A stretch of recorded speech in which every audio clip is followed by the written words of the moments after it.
ඔව් සභාව එකඟද? එච්චරයි මට උනේ. අපි විවාදයේ පටන් ගමුකෝ කතානායකතුමනි. අපේ මේ වෙන වෙන ඒවා කියමින් කාලය ගත ගැනීමනේ මේ විරුද්ධ පක්ෂය කරන්නේ. කතානායක දිවාහාරයට ඉස්සර තව වෙලාව තියෙනවා. නම් පවත්වාගෙන යන්න. ඉඳගෙන ඉන්න. ඉඳගෙන ඉන්න. සාමාන්‍ය සම්ප්‍රදාය ඒ වෙලාව වෙනකොට ඉල්ලා සිටින්නේ. කරු කතානායකතුමනි අද දින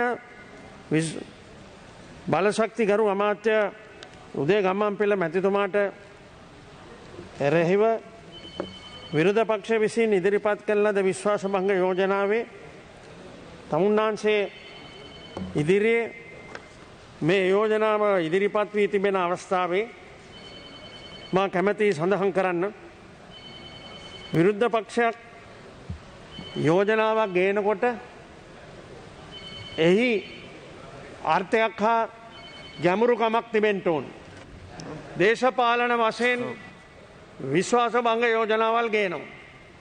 එහෙම නැත්නම් අමාත්‍යවරයෙක්ට එරෙහිව විෂය කාර්ය පිළිබඳ යම් යම් කරුණු යම් යම් ක්‍රියාවල් යම් යම් ගත තීරණ වල බරපතලකම් මත විශ්වාස භංග යෝජනාවල් ගේනවා. මේක තමයි සම්ප්‍රදාය. නමුත් මේ විරුද්ධ පක්ෂ ඉදිරිපත් කළා තියෙන විශ්වාස භංග යෝජනාවේ ගරු ගම්මන්පිල ඇමතිතුමාගෙන් වැරද්දක් සිද්ධ වෙලා නැහැ. එතකොට වැරද්දක් සිද්ධ වෙලා නැති නිසා මේක දේශපාලන යෝජනාවක්. එය ඊටාම වගකීමෙන් මම සඳහන් කරන්න ඕනේ. මොකද ගරු ඇමතිතුමා ප්‍රකාශ කළා වගේ ගරු ඇමතිතුමා ගත්ත මේ තීරණය ගැනීමට ඒ පිළිබඳ පත් කර තිබුණු අනු කමිටුව ගරු අග්‍රාමාත්‍යතුමා මුදල් ඇමතිතුමා හැටියටත් අනෙකුත් අමාත්‍යවරුන්ගෙන් සමන්විත කමිටුව මගින් අනුමත කරන ලැබූ තීරණය තමයි ප්‍රකාශයට පත් කරලා තිබෙන්නේ. කැබිනට් මණ්ඩලයේ ප්‍රධානත්වය හා විශේෂයෙන් අග්‍රාමාත්‍යවරය හැටියට එතුමා දරණ වගකීම හා මුදල් අමාත්‍යවරය හැටියට මේ සියලු තීරණවල ඉන්ධන මිල වැඩි කිරීමට ගත්තා වූ තීරණය ඒ නිසා මේ ඉදිරිපත් කරන යෝජනාව කිසිම පදනමක් නැති කරුණුයි. ඉතිහාසයේ පුරා ආපසු හැරී බැලුවොත් විරුද්ධ පක්ෂය හෝ ආණ්ඩු පක්ෂයක් ලෝක තෙල් අර්බුදයක් ඇති වෙනකොට අපේ රටේ ජාතික ආර්ථික අර්බුදයන් ඇති වෙනකොට මෙවැනි තීරණ රාශියක් අකණ්ඩව අරගෙන තිබෙනවා. ඒ අරගත්ත තීරණය මතයි එදිනදා පෙට්‍රල් ඩීසල් භූමි තෙල් හෝ අනිකුත් අද දින ජනතාව භාවිතා කරන සම්පත් වල මිල ඉහළ දැමීමට සිදුවෙන්නේ.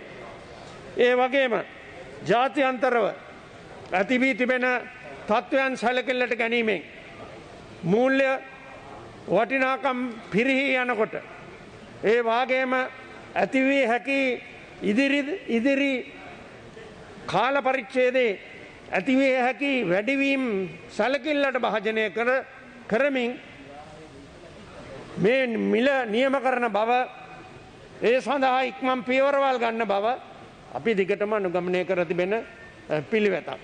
ඒ නිසා මම හිතනවා අද දින ඉතාම අසාර්ථක ව්‍යායාමකට විරුද්ධ පක්ෂයේ ඊයේ සිට ඇමතිතුමාට විරුද්ධව මේ යෝජනාව ඉදිරිපත් කරලා ඇමතිතුමාගේ එල්ල බලා මේ යෝජනාව ගෙන මේ අසාර්ථක භාවය ඔප්පු කරලා ඉවරයි.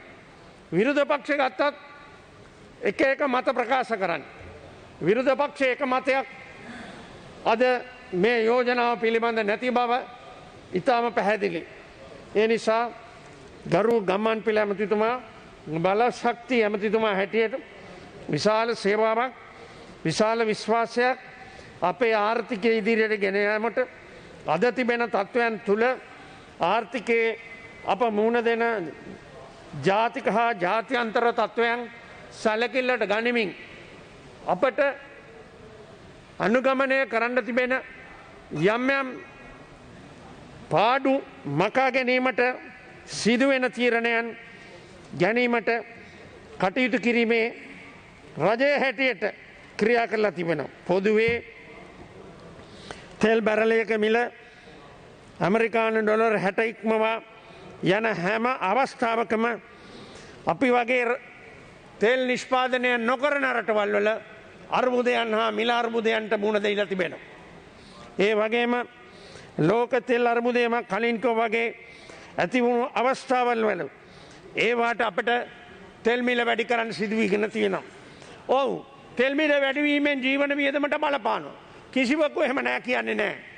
තෙල් මිල වැඩිවීමෙන් යම් යම් ජීවන වියදමේ ගැටලු ඇති වේ හැකි. නමුත් ඒවාට දෙන්නට පුළුවන් සහනයන් අකණ්ඩව අපේ රජය විසින් ලබා දීලා තිබෙනවා. අද ගරු කතානායකතුමනි මම මේ අවස්ථාවේදී යලිත් සඳහන් කරන්නට ඕනේ කොවිඩ් වසංගතය ලොව පුරා පැතිරී ගොස් තිබෙන භයානක තත්ත්වය හරහා අපේ ජාතික ආර්ථිකය ඉදිරියට ගමන් කරවන්නේ. ගරු ගෝඨාභය රාජපක්ෂ ජනාධිපතිතුමත් අග්‍රාමාත්‍ය මහින්ද රාජපක්ෂ මැතිතුමා හා අමාත්‍ය මණ්ඩලය දීර්ඝව සහන රාශියක් අපේ රටේ ජනතාවට දෙන්න පුළුවන් ආකාරයේ ඇති කර දී තිබෙනවා. ආහාර අර්බුදය උග්‍ර නොවී පවත්වාගෙන යාමට ලබා දී හැකි සහයන් ලබා දීලා තිබෙනවා. අපට මේ අනුගමනය කරන කළමනාකාර සාර්ථක අභියෝග හරහා ගමන් කරන්න පුළුවන් බව විශ්වාසය හා සහයෝගය මත මහජන චීනයෙන් අපට අපේ එන්නත් කිරීමේ වැඩපිළිවෙලට අසීමිත සහයෝගයක් ලබා දීලා තිබෙනවා. අපේ අසල්වැසි රට ඉන්දියාව ඒහා සමාන සහයෝගයක් ලබා දීලා තිබෙනවා. එපමණක් නොව රුසියාව අපිට ඒ පිළිබඳ ලබා දුන් සහයෝගය එක්සත් ජනපද ඇමරිකාව මම මේ සඳහන් කරන්න මේ ආණ්ඩුව කියනවා මේ ආණ්ඩුවට විරුද්ධ මේ කතා කරන ජනතාව විසින් කණෙන් අල්ලලා එළවලා දාපු අද විපක්ෂයේ දේශපාලන අනාගතයක් ගැන හිතීම හෝ ජනතාවගේ අනාගතය ගැන හැඟීමක් නැති විරුද්ධ පක්ෂයේ ජාතික මහා අර්බුදයේදී අර්බුදයකදී හැසිරෙන්නේ කොහොමද වත් කියන හැඟීමක් නැතුව කටයුතු කරන විපක්ෂයට ජනතාව දුන් ඒ පාඩම ඉදිරියට යමින් ඔවුන් විසින් කුමන උත්සාහයක් දරුවත් අද එක්සත් ජනපද ඇමරිකාව EU හා කොවැක්ස් රටවල් වලින් අපිට අවශ්‍ය සහයෝගය ගලා ඇවිල්ලා තිබෙනවා. ඒ විශ්වාසය හා වැඩපිළිවෙලක සාර්ථකත්වය මතයි. ඒ නිසා මේ අවස්ථාවේදී මම කාලය අර්බුදයක් තිබෙන නිසා මේ විවාදේ අපි 2018 වර්ෂයේ සිට සලකා බැලුවොත් ගරු ඇමතිතුමාත් ඉදිරිපත් කළ තිබෙන විස්තර මත ඉතා පැහැදිලිව අපේ ආණ්ඩුවත් රනිල් වික්‍රමසිංහ මහතාගේ නායකත්වයෙන් තිබුණු ආණ්ඩුවත් තෙල් මිල ඉහළ දැමීම සහ තෙල් මිල සම්බන්ධව අනුගමනය කරපු පිළිවෙත් වල බරපතලකම තේරුම් ගන්න කියන ටික මම සඳහන් කරන්න කැමතියි. ඒ පිළිබඳව මේ තිබෙන සංඛ්‍යා ලේඛන යටි ඉදිරිපත් කරනවා. ඒ වගේම තෙල් ප්‍රශ්නේදී අපේ රටට ගෙනෙන තෙල් ගෙනීම සඳහා අපේ රටට ගොඩ බෑවට පස්සේ වැට් බද්ද ආනයන බද්ද ආදී බදු රාශියකට මුහුණ දෙනවා. ඒ වගේම මේ නිසාම ඇති වී තිබෙන අර්බුදයේදී අපේ බැංකු විශේෂයෙන් ලංකා බැංකුව මහජන බැංකුව බිලියන 1.4ක් 1.3 සිට ඉහළට තිබෙන බරපතල ණය ගැවීමකට ඛනිජ තෙල් සංස්ථාවට මුහුණ දෙන්න සිද්ධ වෙලා තිබෙනවා. මහා භාණ්ඩාගාරයෙන් අපට නිකුත් කරන ලද ඒ සඳහා වූ බොන් මේවා ගෙවීමේ කාර්යභාරයට නිරත වෙන්න තිබෙනවා ඇමතුමාට හා මාත්‍ය කාර්යාංශයට තෙල් සංස්ථාවට ගිය ආණ්ඩු කාලේ ගත්ත ණය ගිය ආණ්ඩු කාලේ මේවටම ගත්ත ණය ගිය ආණ්ඩු කාලේ මේවට ගත්ත ණයට එකතු වී තිබෙන පොලිබර ගෙවීමේ කටයුතු සමහරව කරන්නට වෙලා තිබෙන්නේ මේ කාලේ බව මේ විපක්ෂය විශ්වාසභංග යෝජනාවක් ඉදිරිපත් කරන අවස්ථාවකදීවත් අවබෝධයක් නැතුව කටයුතු කර තිබෙනවායි කියන ටික මම සඳහන් කරන්නට කැමැති. මගේ කාලේ අවසන් වීමට මත්තෙන් ඇමතිතුමා අපේ බලශක්තිය අර්බුදයෙන් අපි ගණන් බැලුවොත් ගරු කතානායකතුමනි පසුගිය කාලවල මම සංඛ්‍යාලේඛන කියවන්නට කැමති නැහැ.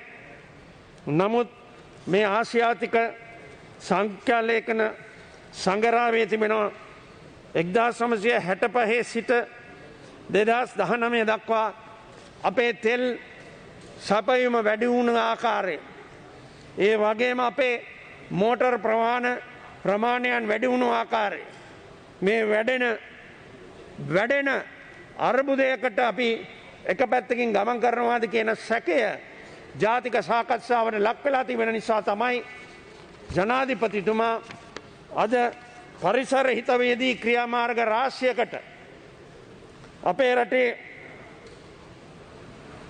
ජනතාවගේ අනාගත ආර්ථික තත්ත්වය නිවැරදි කර ගැනීමට ගමන් කරමින් ඒ සඳහා වූ පරිසර හිතකාමී ක්‍රියාමාර්ග රාශියකට රට යොමු කරලා තිබෙන. ඒ ඉලක්කයන් නව හරිත ආර්ථිකයක ප්‍රධාන පදනම බවට පරිවර්තනය කර ගැනීමේ කාර්යයට අප අවතීර්ණ නොවුණොත් අපිම ඇමතුමා යෝජනා කර තිබෙන තෙල් පිරිපහදුව වගේම එවැනි ආර්ථික ගමනකට හරිත ආර්ථික දේශීය ආර්ථික ගමනේ ඒ ප්‍රධාන ක්‍රියාමාර්ගවලට අපි ගමන් නොකරතින් මේ අර්බුදය දිගටම විටින් විට කලින් කලට අපේ ආර්ථිකයට බලපානු. එවැනි තත්ත්වයක් තුළ අපට තිබෙන වැදගත් වටිනා විදේශ විනිමය, ඒ වගේම ආර්ථික ව්‍යාපාරවලට යෙදිවියන්ට තිබෙන සම්පත් ඒවාට යොදා ගන්න බැරිව මෙම ප්‍රශ්නයටම අපි ගොදුරු වෙමින් ගමන් කරන්න ඉඩ කඩ තියෙනවා. ඒ නිසා ජාතික බලශක්ති ප්‍රතිපත්තියක් හා ජාතික ප්‍රවාහන ප්‍රතිපත්තියක් සමග ගරු ඇමතුමාගේ වැඩපිළිවෙල ඉදිරියට ගෙනියන්න ජනාධිපතිතුමා යෝජනා කරන නව හරිත දේශීය ආර්ථිකයේ අනාගතය ගමන් කරවන්නට අපිට පුළුවන් වෙයි. මේ පිළිබඳ ලහිලයි ලෝකේ එක්සත් ජනපද ඇමරිකාව තමන්ගේ ආර්ථිකයේ ප්‍රධාන අංගයක් බවට ප්‍රකාශ කරලා තිබෙනවා.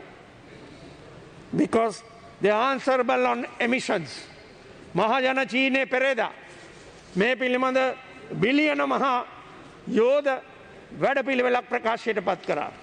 සුමාන දෙකකට කලින් the EU also came out with their policy declarations for the next 30 years.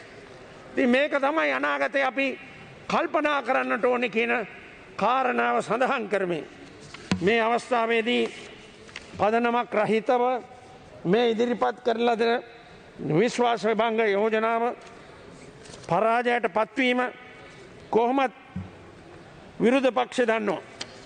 පදනමක් නැතුව කරුණු අන්තර්ගත විශ්වාස භංග යෝජනාවකින් බලාපොරොත්තු වුණේ විවාදයක් අරගෙන ඒ විවාදය ගරු ඇමතිතුමා එල්ල කිරීම හෝ ආණ්ඩුව දේශපාලන වශයෙන් අර්බුදයකට පරිවර්තනය කරන්න පුළුවන් කියන බොළඳ මිත්‍යාව පිළිබඳ පිටිපස ගමන් කිරීමයි.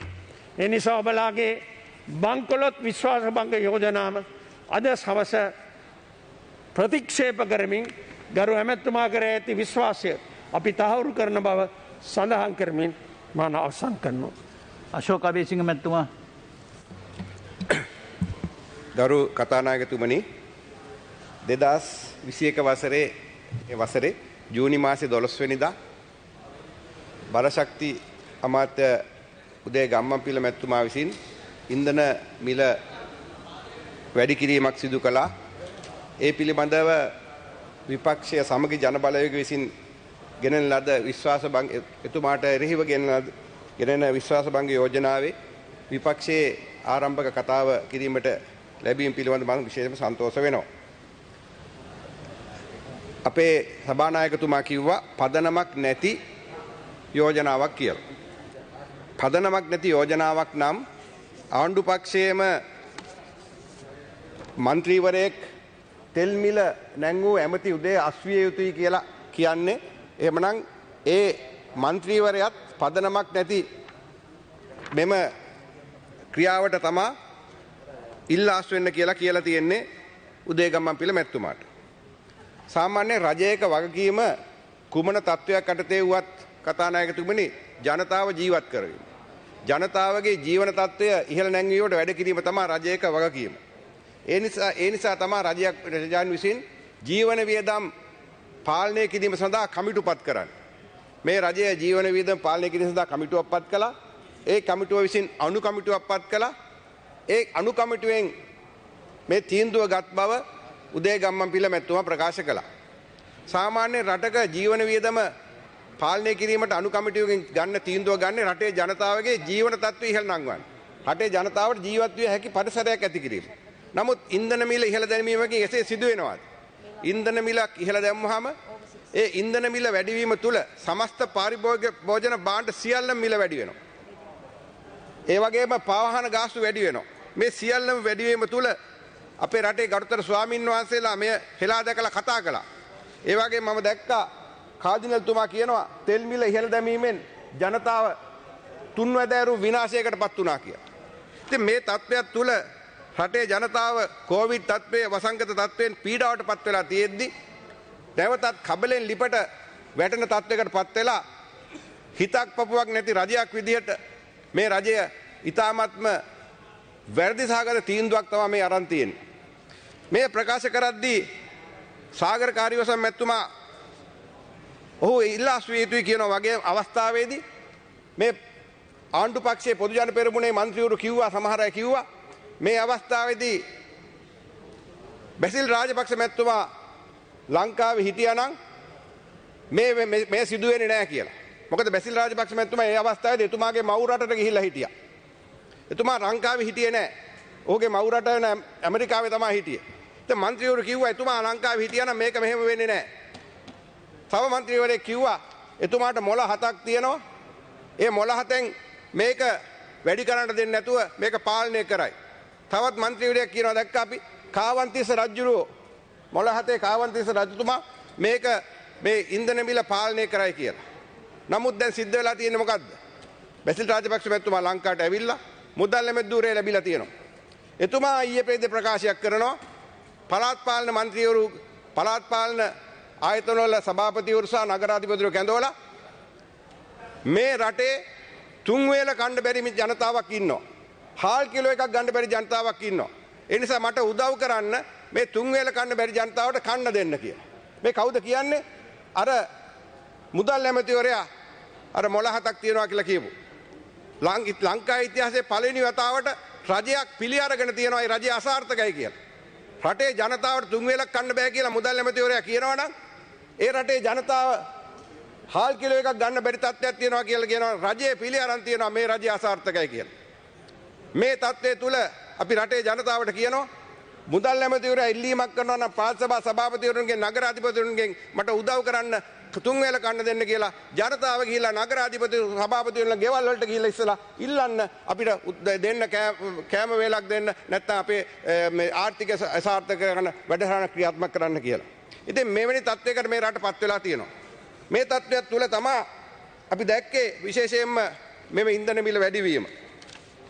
ගරු විපක්ෂ නායකතුමා පෙබරවාරි මාසේ 2020 පෙබරවාරි මාසේ මේ පාර්ලිමේන්තුවේ ප්‍රශ්නයක් ඇහුවා ඉන්ධන මිල වැඩිවීම පිළිබඳව. එවකට හිටිය ඇමතිවරයා මේකට උත්තරයක් දීලා දෙන අමරවීර ඇමතිවරයා ඉන්ධන මිල ලෝක වෙළඳපොලේ විචල්්‍ය වෙන අවස්ථාවලදී එහි වාසිය අපි ලබා දෙනවා මේ රටේ ජනතාවට කියලා. ඒ සඳහා ඉන්ධන ස්ථායි කරන අරමුදලක් ආරම්භ කරනවා කියලා කිව්වා. ඒ උත්තරය තියෙනවා හැන්සාඩ් ගත වෙලා. මෙම අපේ උදේගම්මන්පිල මැතිතුමා කිව්වා ස්ථායි කරන කමිටුවක් අරමුදලක් පත් කරලා තියෙනවා. ඒකට වෙච්ච දෙයක් නැහැ. ඒකට වෙච්ච දෙයක් නැහැ කියලා එතුමා කියනවා. 2020 දී ඇති කළ තෙල් අරමුදේ මුල සිටම අක්‍රීය තෙල් අරමුදල මුල සිටම අක්‍රීයයි. නමුත් මහ බැංකු වාර්තාවේ කියනවා එම අරමුදලේ බිලියන 60කට වැඩි මුදලක් තිබුණා. ඒකට උණ දෙයක් නැහැ. කවුරුත් දන්නෙත් නැහැ ඒකට උණ දෙයක්. ඉතින් මේ තත්ත්වයක් තුළ පසුගිය දින කෝප් කමිටුව කැඳවීමක් කළා. खनिज तेल नीतिगत संस्थाවේ විගණන වාර්තාවන් පිළිබඳ සාකච්ඡා කරන්න.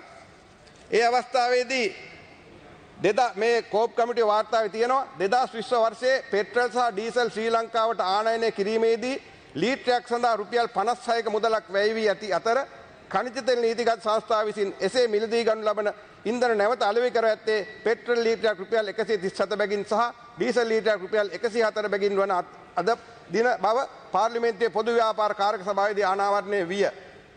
එහිදී අනාවරණය වූ කරුණු අනුව දේශීය පිරිවැය ගණනය කිරීමෙන් තොරව සලකා බැලීමේදී පෙට්‍රල් ලීටරයකින් රුපියල් 81ක් සහ ඩීසල් ලීටරයකින් රුපියල් 33ක් खनिज तेल नीतिगत संस्थාව ලාභයක් ලබයි.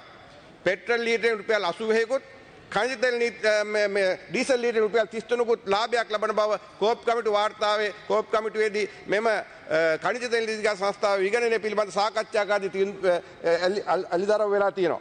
ඒ වගේම මෙම खनिज तेल नीतिගත සංස්ථාව දැනට කෝටි 52000ක් බැංකු වලට ණය වෙලා තියෙනවා කියලා තියෙනවා. මහා බැංකු වාර්තාවේ තියෙනවා ඒක දැන් කෝටි 67000ක් බවට.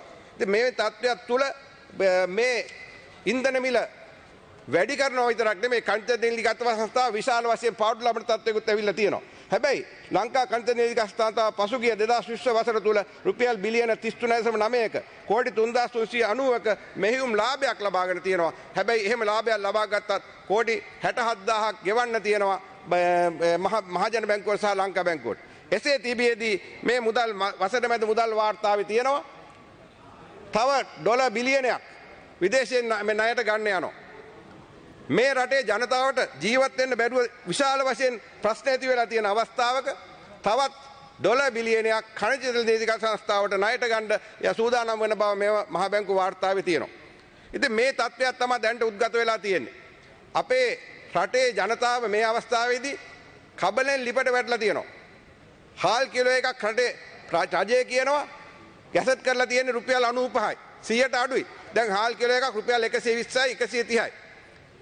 එවගේ සීනි කිලෝ එකක් රුපියල් 85යි ගැසට් කරලා තියෙන්නේ. හැබැයි සාමාන්‍ය සීනි කිලෝ එකක් රුපියල් 120 130යි.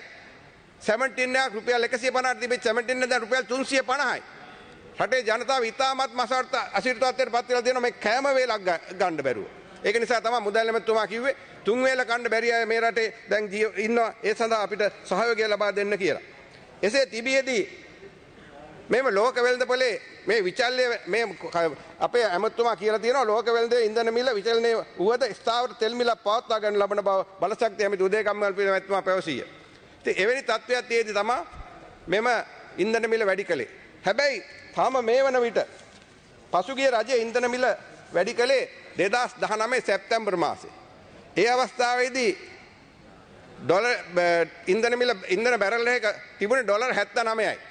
ඒ අවස්ථාවේ ඩොලර් එකක් රුපියල් 185යි. රුපියල් 185ක් ඩොලර් එකක් තියෙද්දි ඉන්ධන මිල වැඩි කරපු අවස්ථාවේදී රුපියල් 91යි සත 91ක් තමයි මේ රටට ඉන්ධන ලීටරයක මිල උනේ ගරු කතානායකතුමනි. සාමාන්‍ය ඉන්ධන බැරල් එක ලීටර 159ක් තියෙනවා. ඒ ඩොලර් එකේ ඒ ගාන එක විනාඩියයි ඔබතුමාට. ඒ වෙලාවේ තියෙන ඩොලර් එකේ රුපියල් ගානෙන් වැඩියලා 159න් බෙදපුවම ඒ මිල එනවා. හැබැයි මේ වන විට තවම දැන් පසුගිය 2020 වසරේ අප්‍රේල් මාසේ ඉන්ධන මිල රුපියල් 19ට අඩු වුණා කටු කතානායකතුමනි. ලෝකේ රටවල් වල ඉන්ධන නිකන් දුන්නා. ඇමරිකාවේ කැලිෆෝනියා ප්‍රාන්තයේ කිව්වා ඉන්ධන නිකන් ගහගෙන යන්න. මොකද ඒගොල්ලන්ට තැම්පත් කරන්න ගබඩා ගන්න ගබඩා පාසුකම් මදි. ඒක නිසා නිකන් ගහගෙන යන්න කියලා. නිකන් දුන්නා. හැබැයි ලංකාවට අපි ගෙනාව අවසාන අප්‍රේල් මාසේ ගෙනල්ලා තියෙන්නේ ඩොලර් 19ට. ඩොලර් 19ට ගෙනාපුවාම රුපියල් 23යි සාමාන්‍ය 23යි 24යි එක ලීටරයක් වෙන්නේ. නමුත් 137ට දුන්නා. ඒ සම්පූර්ණ ලාභය රජය ගත්තා. ඒ රජය ගත්ත ලාභය කොහොද? දීවරයට ලබා දෙනවද? දීවරයට දෙනවද ඉන්ධන සහනාධාරයක්? මේ දුප්පත් මිනිසුන්ට භූමි තෙල් සහනාධාරයක් දෙනවද? ඉතින් ඒ කිසි දෙයක් කරන්නේ නැතුව හිතක් පපුවක් නැතුව ආණ්ඩුවක් විදියට මේ කටයුතු කරන්නේ කුමක්ද? මෙතුමා කිව්වේ කිසිම ක්‍රමවේදයක් නැතුව ඒ කියන්නේ වැඩපිළිවෙලක් නැතුව තමයි මේක ඉදිරිපත් කරලා තියෙන්නේ. හැබැයි අපි කියනවා විශේෂයෙන්ම මෙම විශ්වාස භංග යෝජනාවට තියෙන එකම දෙයයි කරන්න තියෙන්නේ. මන්ත්‍රීවරුන්ට අපි අහන්නේ මේකට කැමතිද අකමැතිද? සත්භාවයෙන්ද කිව්වේ සාගරකාරී වසම් මැතිතුමා මේකට අපි විරුද්ධයි.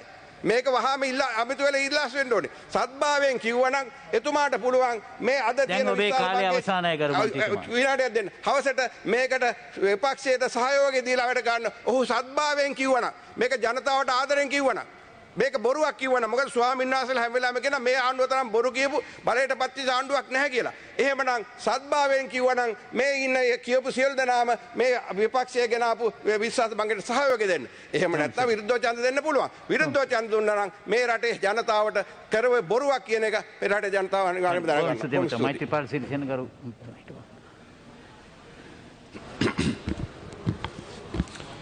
ගරු කතානායකතුමනි, විශේෂයෙන්ම ආණ්ඩුවේ අපේ හිතවත් අමාත්‍යවරයෙක් වූ උදේ ගම්මන්පිල අමාත්‍යතුමාට විරුද්ධව විපක්ෂයෙන් විශ්වාසභංග යෝජනාවක් ඉදිරිපත් කළ අවස්ථාවේ කෙටියෙන් වචන ස්වල්පයක් කතා කිරීමට ලැබීම ගැන මා ඉතාමත්ම සතුටු වෙනවා. මේ විශ්වාසභංග යෝජනා පිළිබඳව අපිට මේ රටේ දේශපාලන ඉතිහාසයක් තිබෙනවා. 947 සිට මේ දක්වා බලයට පත් වූ ආණ්ඩු තුල මම හිතන්නේ විශ්වාසභංග යෝජනා ආණ්ඩුවට හෝ ඇමතිවරයෙකුට හෝ අගමැතිවරයාට ඉදිරිපත් නොවූ අවස්ථා ඉතාමත් අඩුයි කියන එකයි මගේ මතකය.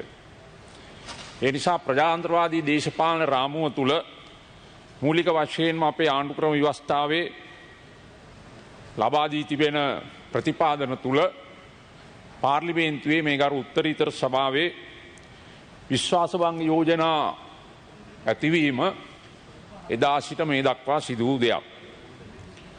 මෙහිදී විශේෂයෙන්ම සඳහන් කරන්නට ඕන මේ විශ්වාසභංග යෝජනාවේ තිබෙන කරුණු සැලකිල්ලට ගත් විට ඒ කරුණු උදේගම්මන්පිල අමාත්‍යතුමා ඉවත් කිරීම සඳහා කිසිසේත්ම බලපාන කරුණු නොවේයි කියන එකයි පෙනී යන කාරණය.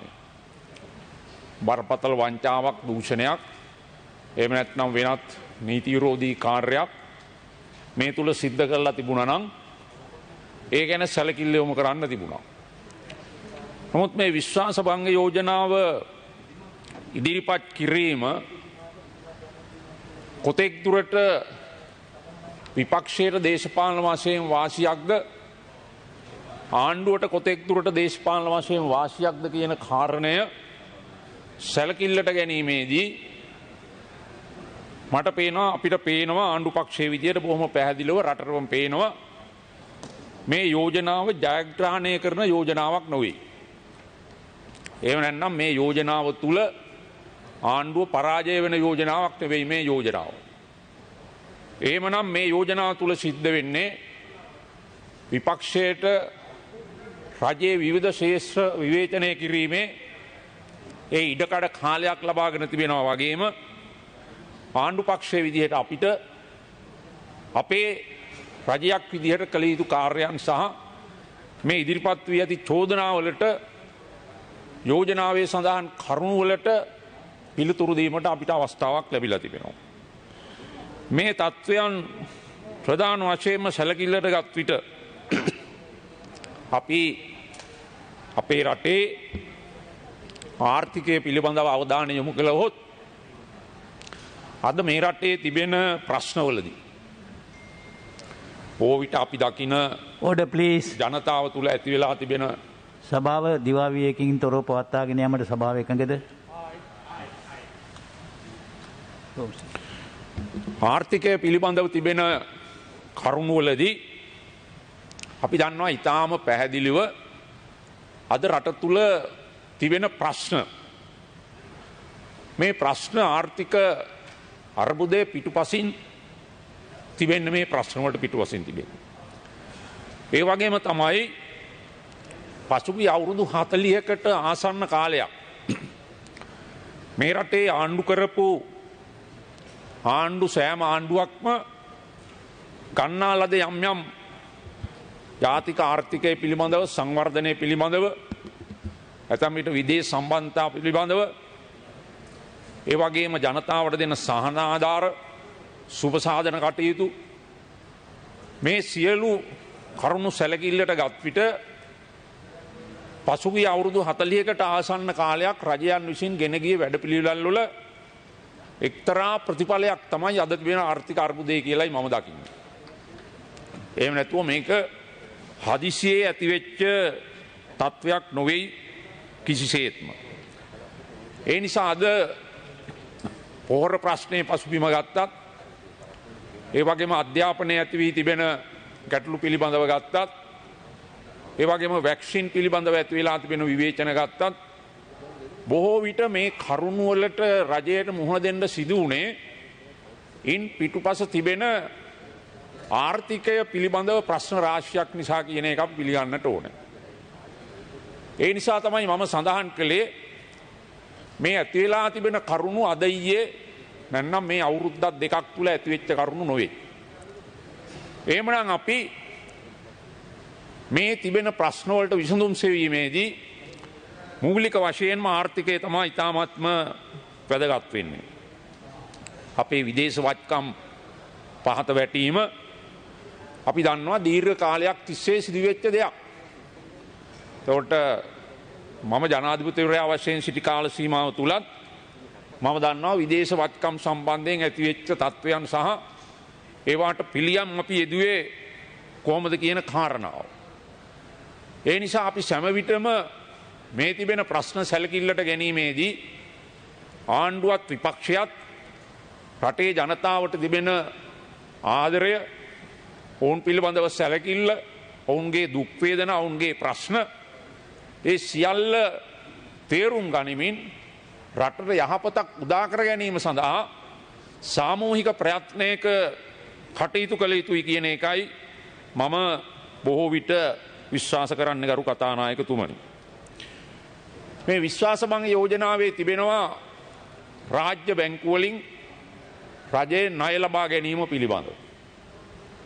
රාජ්‍ය බැංකු වලින් ණය ලබාගත්තේ නැති රජයන් සොයලා බැලුවොත් මම හිතන්නේ ඉතාමත් අල්පයි.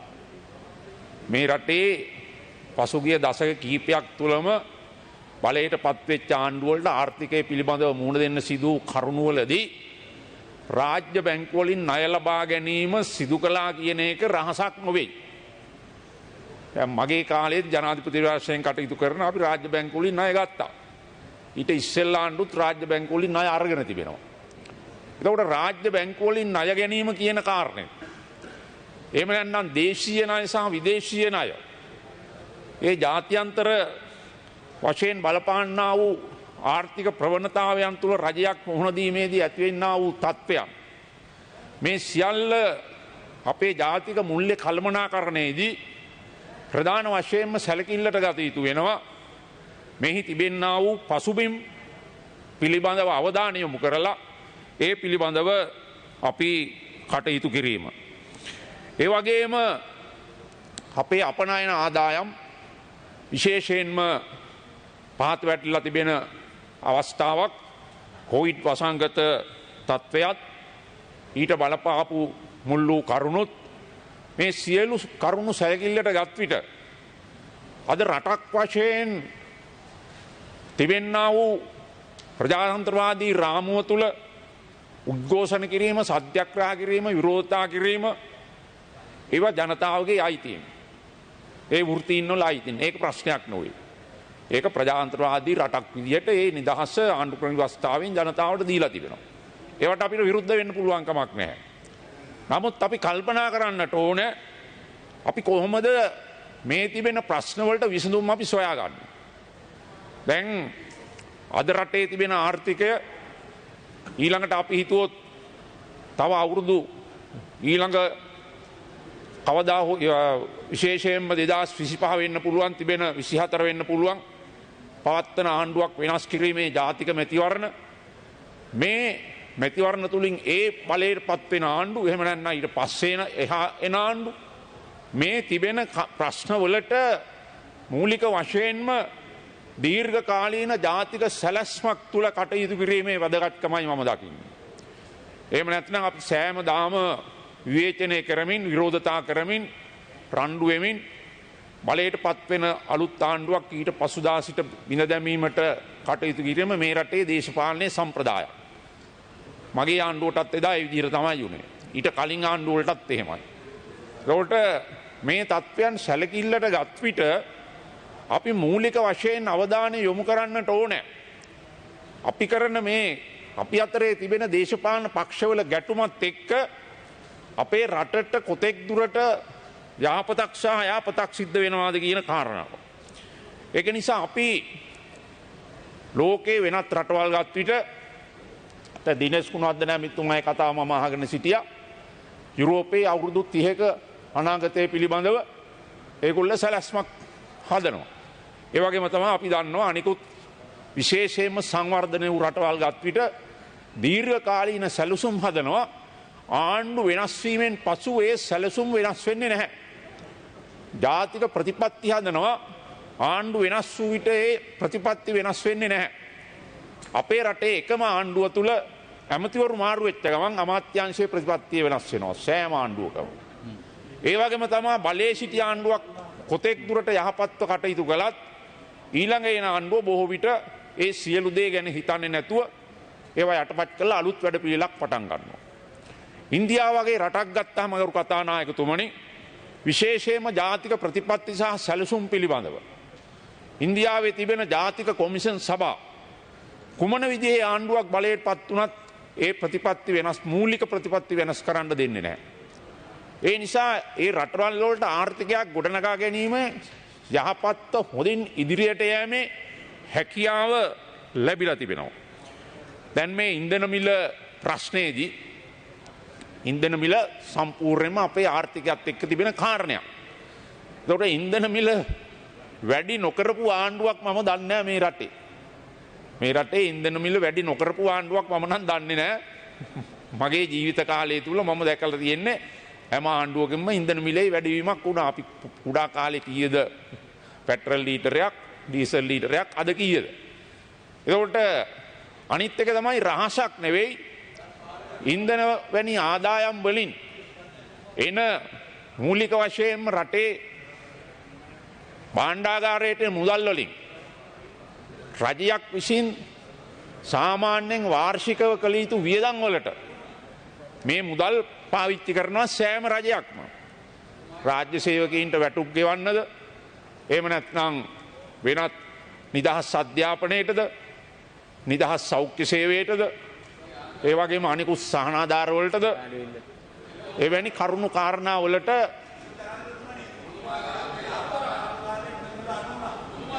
ඔව් අපි ආපු ගමන් තෙල් මිල අඩු කෙරුවා. ඔව් නමුත් අපිට අන්තිම අවුරුද්දේ වැඩි කරන්න සිද්ධ වුණා. එතකොට සූත්‍රේ හැදුවා. ඒක තමයි ඒ සූත්‍රයේ තුල තමයි එදා ඒ විදිහට කටයුතු කෙරුණේ. ඉතින් ඒක නිසා ඉන්ධන මිලේ ඉහළ පහළ යෑම සෑම කාල සීමාවකම සිද්ධ වෙලා තිබෙන සාමාන්‍ය තත්ත්වයක්. ඒක නිසා අපි හිතන්නට ඕනේ සෑම ආණ්ඩුවක්ම මේ ඉන්ධන මිල පිළිබඳව ප්‍රශ්නයට මුහුණ දීලා තිබෙනවා. ඒක නිසා උදේගම්මන්පිල ඇමතිතුමා අමාත්‍ය ධූරයෙන් ඉවත් කිරීමට තරම් මේ ඉන්ධන මිල වැඩි කිරීම කාරණයක් නොවේ කියන එක අපි දන්නවා. ඉන්ධන මිල වැඩි කිරීමෙන් ජනතාවට ඇති වෙන පීඩනය, අමාරුව, ආර්ථික අපහසුතාව අපි හැම කෙනෙක්ම දන්නවා. මම හිතන්නේ කිසිම ආණ්ඩුවක් අපේ මුළු ආණ්ඩු කාල ගත්තොත් සෑම එකක්ම ඒ කිසිම ආණ්ඩුවක් Tamanගේ කැමැත්තෙන් ඉන්ධන මිල වැඩි කළයි කියලා. කිසිම රජයක් කැමති නැහැ ඉන්ධන මිල වැඩි කරන්න. දන්නවා ඒකෙන් ජනතාවට ඇති වෙන පීඩනය, අමාරුකම්, භාණ්ඩ මිල ඉහළ යෑම, රජයට ඇති වෙන අප්‍රසාදය මේ කරුණු සෑම දෙයක්ම දන්නවා.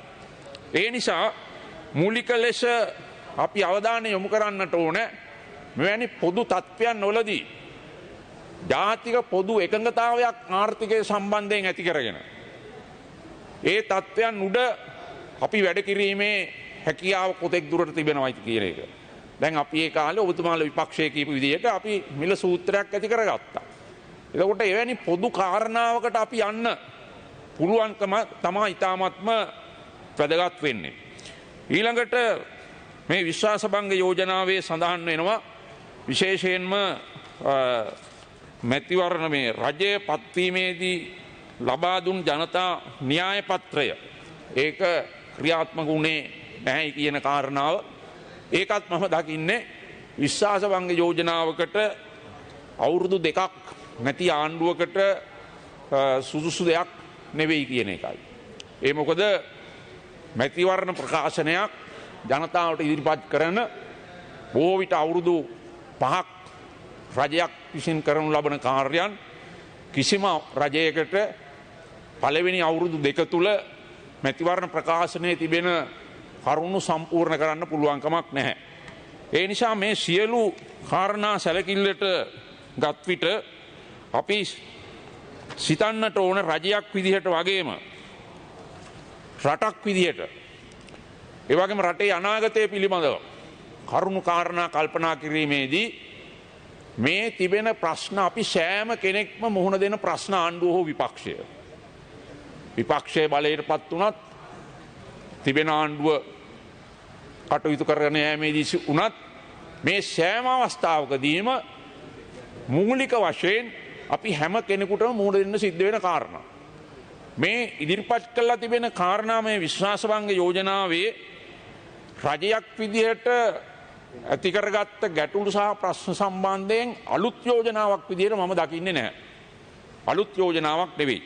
ඒ නිසා සාම්ප්‍රදායික විශ්වාසභංග යෝජනාවක් වගේම දිනේෂ් කුණාද්ද නැමෙතුමා කිව්වා වගේ මමත් කියනවා මේ විශ්වාසභංග යෝජනාව විශ්වාසභංග යෝජනාවකට ඇතුළත් විය යුතු ආකාරයේ කරුණු සහ එහි තිබෙන විධිමත්භාවය මේ විශ්වාසභංග යෝජනාවේ නැහැ.